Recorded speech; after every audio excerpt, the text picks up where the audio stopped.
Ya, jadi menerima firman itu nggak ada kekerasan. Harus sampai bagaikan lemah lembut itu, menerima firman itu. Itu namanya kita adalah tanah yang baik. Dan nanti pasti berbuah lebat. Haleluya saudaraku. Inilah nanti berbuah yang membawa kita dalam kemuliaan Tuhan.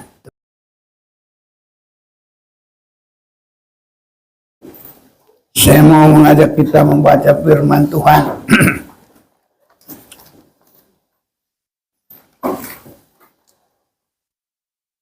Di dalam Wahyu pasal yang ke-21.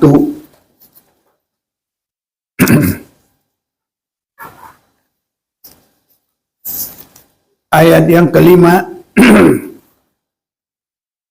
Ia yang duduk di atas tahta itu berkata, lihatlah, aku menjadikan segala sesuatu baru, dan firman-Nya, tuliskanlah, karena segala perkataan ini adalah tepat dan benar. Kita bersama membacanya, biar Tuhan semakin memberkati. 1, 2, 3. Ia yang duduk di atas tahta itu berkata, lihatlah, aku menjadikan segala sesuatu baru, dan firman-Nya, tuliskanlah, karena segala adalah tepat dan benar. Saudara-saudaraku, ini adalah perkataan Tuhan sendiri, dan saya yakin Yesus Kristus, dia sangat memperhatikan ini dan memperkatakan ini bagi semua orang yang menang. Jadi kesaksian dari Tuhan Yesus bahwa setiap nanti yang di Yerusalem baru itu adalah orang-orang yang sudah baru. Kita harus semakin membaca, memperhatikan firman Tuhan, dan khususnya sebagai kitab yang terakhir, kitab Wahyu ini, karena ini benar-benar sebagai yang terakhir mempersiapkan umat Tuhan untuk kekal selama-lamanya. Jadi sangat penentuan. Sangat penentuan. Jadi kalau ibarat sekolah, ini penentuan untuk ditetapkan dalam titel kemahasiswaan. Ya, jadi kita nanti untuk berada di Yerusalem baru dan berada di sana, saudaraku. Jadi diberitahukan yang akan terjadi di sana. Harus sampai benar-benar kita berada dalam apa yang Tuhan katakan. Lihat, aku jadikan semua baru. Biar itu menjadi hidup kita. Jadi kita tidak di luar itu lagi, sehingga benar-benar kita adalah orang-orang yang menang, berada di Yerusalem baru. Saudara-saudaraku,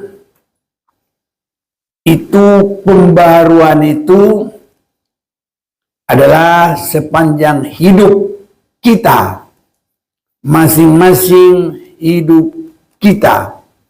Sehingga di dalam 2 Korintus pasal yang keempat ini, kalau kita perhatikan ini,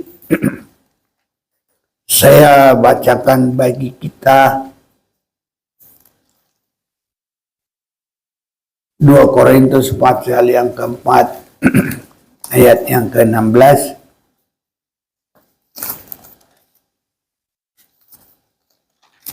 Sebab itu kami tidak tawar hati, tetapi meskipun manusia lahiriah kami makin merosot, namun manusia batiniah kami dibaharui dari sehari ke sehari. Kiranya kita boleh mengalami ini. Jadi di dalam hidup lagi di dunia ini, saudaraku, dari sehari ke sehari. Kenapa saya boleh katakan lagi hidup di dunia ini? Karena kita nanti akan menerima sesuai perbuatannya waktu dalam hidupnya. Ya, dalam 2 Korintus 5 ayat 10, sebab kita semua harus menghadap tahta pengadilan Kristus, supaya setiap orang memperoleh apa yang patut diterimanya sesuai dengan yang dilakukannya dalam hidupnya ini, hidup ini. Nah, ini kita generasi sekarang. Saya kalau perhatikan mengikuti keluarga-keluarga, ya kebetulan Tuhan masih berikan kesempatan bagi saya untuk melayani mereka sampai di pemakaman. Saya melihat ada opunya lagi di atas sekali, baru anaknya dia, baru juga cucunya dia. Ada, saudaraku. Jadi saya boleh lihat generasi ini. Dan kalau untuk generasi saya, teman saya satu seperti letting umur, sudah jarang sekali, saudaraku. Padahal ya baru hampir 80, tapi udah jarang saya lihat.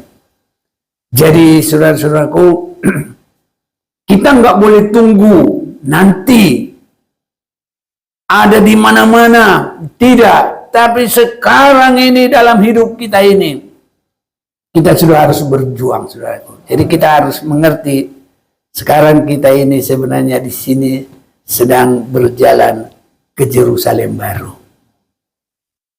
Kalau benar-benar kita memperhatikan untuk siap dibarui dari sehari ke sehari. Itu sebabnya anak-anak Tuhan itu kita berjalan, tapi hati kita, roh kita, kontak kita, pikiran kita, angan-angan kita itu semua harus kepada Tuhan sekarang ini, saudaraku. Jangan kita tertipu. Semua pikirannya duit, harta, kesenangan dunia. Itu tawaran dari iblis untuk menggagalkan perjalanan rohani. Ya, manusia-manusia. Tapi kita kalau sudah mengerti, berusaha, saudaraku. Kalaupun kita ada di persekutuan, tetap terarah kepada Tuhan. Jangan hanyut dalam perkara-perkara yang bermacam-macam itu. Tapi hati kita terarah kepada Tuhan. Kita sendirian, ya jangan ke bawah-bawah kemana pemikiran kita. Harus tetap sudah semakin terfokus kepada Tuhan dan kepada segala kehendaknya. Ini yang baik di pemandangan Tuhan. Kiranya kita semua ada di dalamnya. Supaya nanti Tuhan boleh bersaksi kepada kita. Ada kesempatan dan kita pakai. Sehingga pada waktunya Tuhan berkata, lihat, aku jadikan seluruh kehidupan itu sudah baru. Ini saudara-saudaraku dalam hidup kita ini. Jadi pertama sekali kita percaya kepada Yesus, itu sudah harus ada pembaharuan. Mulai percaya, mulai kita mau terima Yesus, itu sudah harus ada pembaharuan. Karena permulaan pengenalan kita kepada Yesus harus ada pembaharuan. Karena pekerjaan Yesus itu dalam Yohanes 1 ayat 29, kalaupun ada yang bantu boleh biar cepat. Yohanes 1 ayat 29. Pada keesokan harinya Yohanes melihat Yesus datang kepadanya dan ia berkata, "Lihatlah anak domba Allah yang menghapus dosa dunia." Ya, jadi satu hal yang bagus, saudaraku, kalau kita boleh datang kepada Tuhan karena kita rindu untuk disucikan. Itu paling baik. Memang orang datang kepada Tuhan itu banyak hal, saudaraku. Daya tarik awal itu ada karena sakit, ya sudah nggak bisa sembuh lagi, sudah usaha kemana-mana, ya ada memperkenalkan Yesus. Karena sudah memang tidak ada lagi jalan keluar, ya udah ditempuh. Ya, puji Tuhan, sembuh. Mulai itu menjadikan dia mengikut Tuhan. Itu baik. Tapi jangan sampai dia ikut Tuhan hanya karena itu. Rugi. Karena sasaran kita nanti harus sampai Tuhan katakan, lihat, segala sesuatu aku jadikan baru. Ini. Kalaupun orang umpamanya ada beban, ada hati susah, macam-macam persoalan, biarlah itu merupakan hal yang menggerakkan.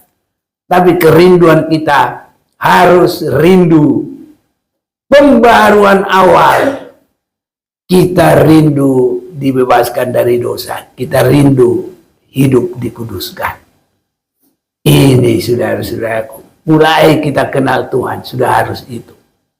Sehingga kita boleh benar di dalam Yohanes 1 ayat 29, lihatlah anak domba Allah yang menghapus dosa dunia. Jadi itu saudaraku. Ya. Jadi kalau Tuhan beri kesempatan bagi kita, mulai kita masuk ya di dalam persekutuan ibadah. Jadi pintu gerbangnya itu percaya.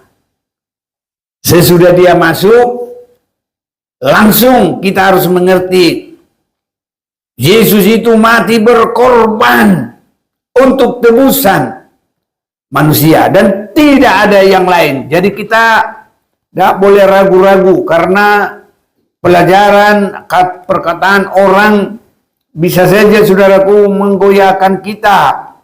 Tapi kita harus mengerti penebusan itu hanya oleh satu saja. Dalam 1 Petrus pasal yang pertama mulai 17, kalau ada yang bantu. 1 Petrus 1 ayat 17. Dan jika kamu menyebutnya Bapa, yaitu Dia yang tanpa memandang muka menghakimi semua orang menurut perbuatannya, maka hendaklah kamu hidup dalam ketakutan selama menumpang di dunia ini. Lanjut. Sebab kamu tahu bahwa kamu telah ditebus dari cara hidupmu yang sia-sia, yang kamu warisi dari nenek moyangmu itu, bukan dengan barang yang fana, bukan pula dengan perak atau emas, melainkan dengan darah yang mahal, yaitu darah Kristus yang sama seperti darah anak domba yang tak bernoda dan tak bercacat. Iya, jadi saudara-saudaraku, kalau kita sudah mengerti, kita tinggal supaya pengalaman kita berada di dalamnya. Dan supaya kita juga mulai boleh menggemakan firman ini, berkata-kata kepada siapa saja pun. Ini saudara-saudaraku. Jadi pengalaman kita dan kita gemakan kepada orang lain. Saudaraku, kalau boleh, jangan kita hanya bicara ini itu kepada orang lain. Boleh pertamanya kita ya permulanya ngomong macam asal jangan ngomong-ngomong yang tidak benar ya. Boleh ngomong keluarga, ngomong ya kehidupan ini, ngomong semuanya boleh. Tapi harus masuk di dalamnya supaya berpengalaman, percaya, dan menerima penebusan yang penebusan hanya satu-satunya dengan darah yang mahal. Tidak ada yang lain lagi. Nah ini saudaraku, sudah meningkat pembaharuan itu dalam hidup kita. Harus sampai semua hidup lama itu dikubur. Dan kalau boleh, jangan bangkit lagi. Kalau yang baik itu bangkit, ya itu mantap. Tapi kalau hidup lama, dosa lama, bangkit lagi, ya itu nanti jadi jelek saudaraku. Kalau BABI kembali ke kubangan. Kalau B1 baru ke muntahnya. Karena B1 itu biang alias anjing. Ada itu di dalam 2 Petrus 2:22. Jadi kita bukan ngomong jorok, tapi kita harus beritakan. Ya kalau mau baca boleh deh. Ayat yang ke-22, bagi mereka cocok apa dikatakan peribahasa yang benar ini. Anjing kembali lagi ke muntahnya, dan babi yang mandi kembali lagi ke kubangannya. Saudaraku, kalau ini saya ingat ayat ini gampang. Karena saya langsung bikin 2 gitu. Jadi 2 Petrus 2 ayat 22. Jadi duanya ada 4, 2 kan gitu tadi. 2 Petrus 2 ayat 24. Sorry, jadi tambahin lagi 2. Waduh, ini jadi 4-nya yang 2. Jadi saya ya nggak usah harus apa, udah gampang lah. Duanya 4. Kayak bikin tandanya gitu ya kan. Jadi 4 kali 2 gitu saudara ya. Itu cara saya mengingat, dan saya pikir kalau mau juga bagus, biar tetap tidak usah pakai di catatan, tapi sudah ada di hati, ada juga di pikiran. Haleluya. 2 Petrus 2 ayat 22 alias 22. Itu saudara. Itu isinya apa? Jangan seperti anjing yang kembali ke muntahnya, atau jangan seperti babi yang kembali ke kubangannya. Nah, jadi makanya itu harus benar-benar mati dikubur. Harus seperti orang lain. Oh, kalau ada kuburan ini udah takut. Apalagi kalau udah digali kuburnya, udah nongol itu mayatnya katanya. Pasti takut orang, nggak berani sudah aku dekat-dekat, lari. Jadi hidup yang tidak baik itu harus kita benar-benar tidak senangi. Tidak boleh bangkit lagi. Sehingga kita menjadi baru. Inilah sebagai awal pembaruan saudara-saudaraku. Baru kita rindu dipenuhi dengan Roh Kudus. Dan itu kita boleh masuk dalam ibadah-ibadah. Pembaruan ibadah. Jadi setiap ibadah kita itu harus pembaruan saudaraku. Ibadah Minggu harus ada pembaruan. Haleluya. Ibadah Rabu harus. Ibadah Sabtu harus. Nah ini saudaraku. Kalau ibadah Minggu itu persekutuan dalam dia rumah Tuhan, atau yang disebut kemah sembahyang, itu adalah pelita. Jadi banyak bagian-bagiannya, tapi dia satu iras gitu saudaraku. Artinya berporos kepada Tuhan, tapi kita semua ada di dalamnya. Itu juga disebut tubuh Kristus. Kalau tubuh itu tidak boleh satu macam. Kalau hidung semua nanti, wah, Nggak boleh jalan lagi nanti, kayak di keranjang aja, kayak jambu menit cuma itu. Jadi makanya nggak satu macam. Tapi karena berbeda-beda, jangan berantem, saudaraku. Haleluya. Nah, justru bermacam-macam itu untuk membangun keseragaman, menunjukkan saling kasih, saling tolong menolong. Ini saudara-saudaraku, kiranya Tuhan semakin tolong kita. Jemaat Maranatha harus semakin baik, saudaraku. Bergumul di rumah, di jemaat, di kampung, di mana saja.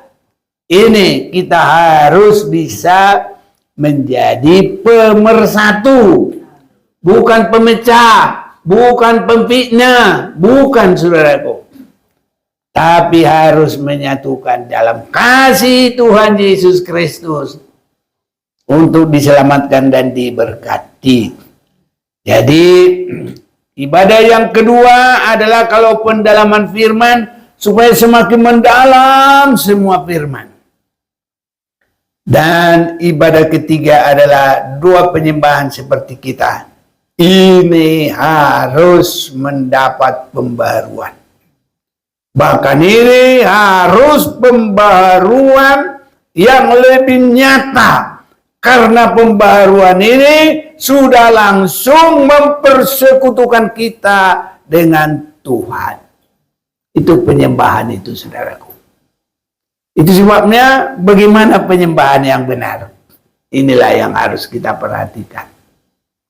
Jadi penyembahan yang benar ini harus memperhatikan inti dari dua ibadah. Ibadah pendalaman firman, ibadah persekutuan yang kita lakukan dalam minggu. Itu sebabnya di dalam penyembahan itu harus menyembah di dalam roh dan kebenaran. Roh itu adalah pekerjaan Tuhan yang mempersekutukan kita dalam ibadah raya minggu. Firman itu adalah firman yang masuk dalam semakin mendalami. Itu firman. Jadi penyembahan itu harus menyembah di dalam roh dan kebenaran. Yohanes 4 ayat 23. Tolong. Yohanes 4 ayat yang ke-23. 23 demikian firman Tuhan. Tetapi saatnya akan datang dan sudah tiba sekarang bahwa penyembah-penyembah benar akan menyembah Bapa dalam roh dan kebenaran. Ya, ya lanjut ya, selesai. Sebab Bapa menghendaki penyembah-penyembah demikian. Iya. Jadi seringkali dalam ibadah-ibadah kita lihat baru ujuk-ujuk datang, mari kita menyembah. Ya bisa juga kalau sudah selalu ada Roh Kudus dalam dia. Kalau sudah ada firman Tuhan dalam dia. Tetapi yang kita akan pelajari, bahkan setiap saat dan sekarang ini juga, menyembah itu harus apa firman yang sudah kita dengar itu, sudah kita lakukankah, sudah kita turutikah, sudah kita berani melakukan sampai apapun yang terjadi. Ini saudaraku, menyembah di dalam roh dan kebenaran harus ke situ. Baru harus periksa terus dalam hidup kita. Adakah kita mau dibimbing Roh Kudus? Ini saudaraku. Makanya menyembah di dalam roh dan kebenaran. Jadi bukan hanya asal begitu saudaraku. Makanya ini ibadah doa seperti begini, ini pergumulan yang sungguh. Melebihi dari pergumulan yang ada di bumi ini. Supaya kita benar-benar memeriksa. Sudah sejauh mana firman kita senangi, kita kumpul. Sudah sejauh mana kita semakin berani melakukannya. Apapun yang terjadi, sudah beranikah kita melakukannya? Ini makanya saudaraku, penyembahan itu nggak asal-asal. Jadi harus bergumul dengan sungguh-sungguh. Dalam pimpinan Roh, Dia akan memimpin kita kepada segala kebenaran. Coba dulu Yohanes 16 ayat 13. Ini ingatan saya begitu. Coba dulu. Ayat 13, tetapi apabila ia datang, yaitu Roh kebenaran, ia akan memimpin kamu ke dalam seluruh kebenaran. Iya. Sebab ia tidak akan berkata-kata dari dirinya sendiri, tetapi segala sesuatu yang didengarnya, itulah yang akan dikatakannya, dan ia akan memberikan kepadamu hal-hal yang akan datang. Nah, jadi firman itu boleh kita dengar seperti sekarang. Tapi kalau Roh itu diingatkan. Kamu udah dengar ini. Jadi sama juga, karena Dia juga memimpin kepada segala kebenaran. Satu dari telinga, tapi satu lagi dari telinga hati. Ini saudaraku, kalau kita dengarkan khotbah, dari mana dengarnya? Kuping, telinga, saudaraku. Tapi kalau Roh Kudus yang berbicara, Dia berbicara di hati kita. Sama dua-dua. Saudaraku. Tapi dua-dua itulah mengerjakan dalam hati hidup kita. Saudaraku, disinilah Tuhan lihat kita. Pembaruan itu. Kalau hati itu keras, dengar nggak mau dilakukan, sama dengan anak kecil. Ya mak, sini, tar, gitu contohnya. Mana kamu? Tar, tahu-tahu nggak datang-datang. Dia lihat, ya cuma main handphone. Ya kira-kira gitu, saudaraku. Jadi dalam kita menyembah harus kita lihat, jangan sampai ada yang mengganjal, yang menghalangi. Itulah pergumulan kita dalam penyembahan itu. Sehingga benar-benar tirai itu sampai robek. Jadi artinya tirai itu robek, semua keinginan daging yang menghalangi itu, semuanya sudah dimatikan, saudaraku. Itu artinya tirai robek. Untuk apa? Kita boleh masuk persekutuan langsung dengan Tuhan melalui penyembahan. Inilah yang selalu kita baca di dalam Ibrani 9 ayat 4, boleh.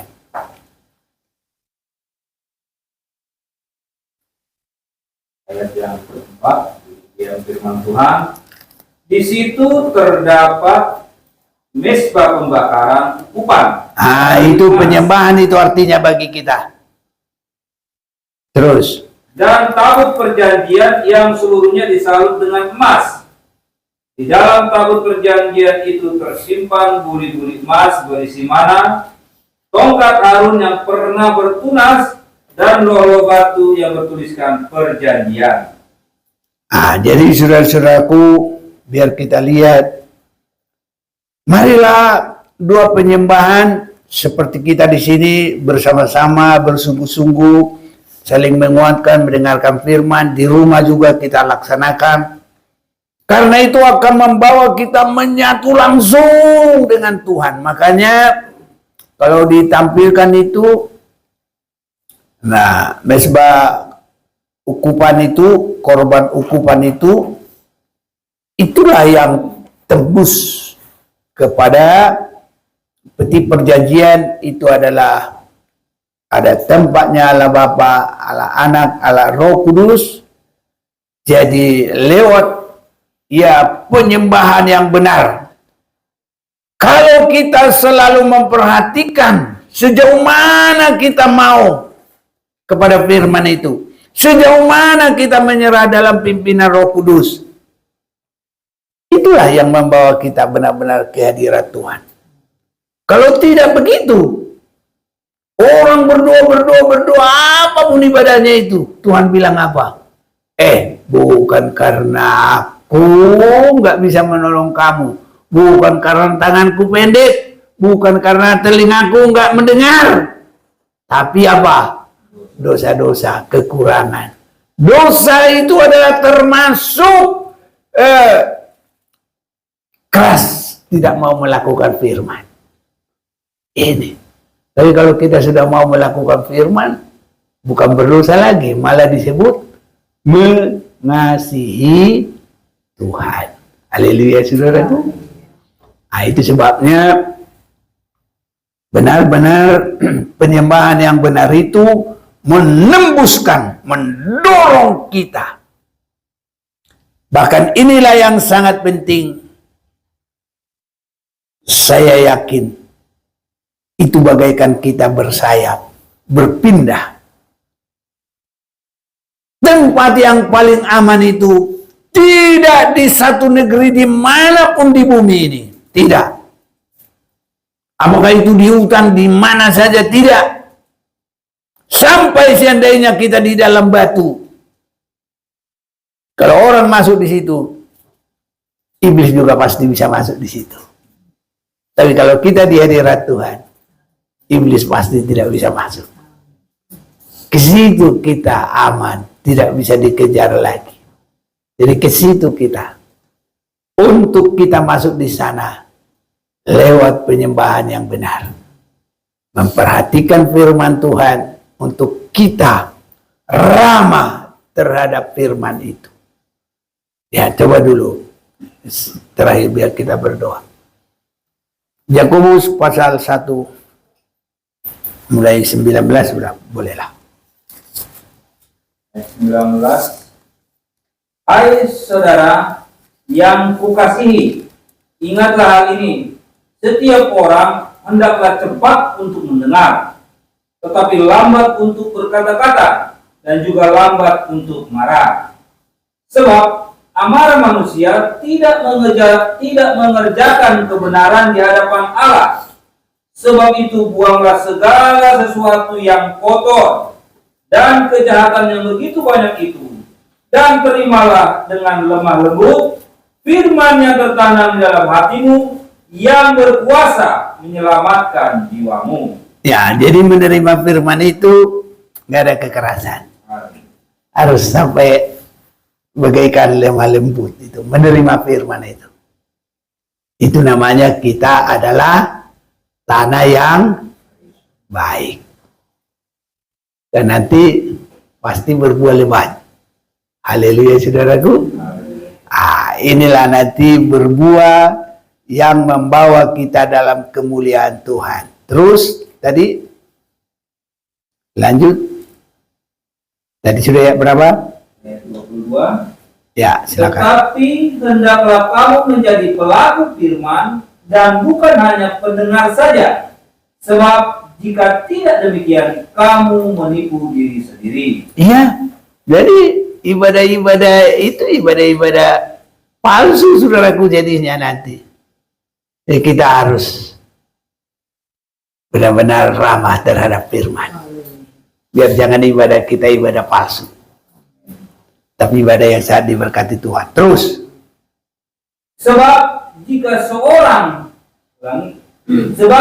seorang hanya mendengar firman saja dan tidak melakukannya, ia adalah seumpama seorang yang sedang mengamat-amati mukanya yang sebenarnya di depan cermin. Ya, terus. Baru saja ia memandang dirinya, ia sudah pergi, atau ia segera lupa bagaimana rupanya. Iya, jadi supaya ini jangan sampai terjadi. Itulah dalam penyembahan itu harus benar-benar. Dan di situ juga kita boleh berdoa, Tuhan, kuatkan saya. Biar saya tidak hanya pendengar saja. Biar saya tidak hanya melihat muka saya kayak apapun di situ, di mukanya itu sudah lihat cermin, tapi dibiarkan. Iya, saudaraku, itu namanya apa? Bodoh. Nah, orang kalau udah berangkat, garatan enggak? Udah, kalau belum, pasti diperbaiki. Ini, saudara-saudaraku. Lanjut. Baru saja ia memandang dirinya, Ulangi, ayat 25. Tetapi barang siapa meneliti hukum yang sempurna, yaitu hukum yang memerdekakan orang, dan ia bertekun di dalamnya, jadi bukan hanya mendengar untuk melupakannya, tetapi sungguh-sungguh melakukannya, ia akan berbahagia oleh perbuatannya. Ya, berbahagialah kalau kita nanti ada di Yerusalem baru dan Tuhan berkata, lihat, aku jadikan semua baru. Kiranya Tuhan tolong kita akan menyembah Tuhan. Mari kita mau datang menyembah Tuhan.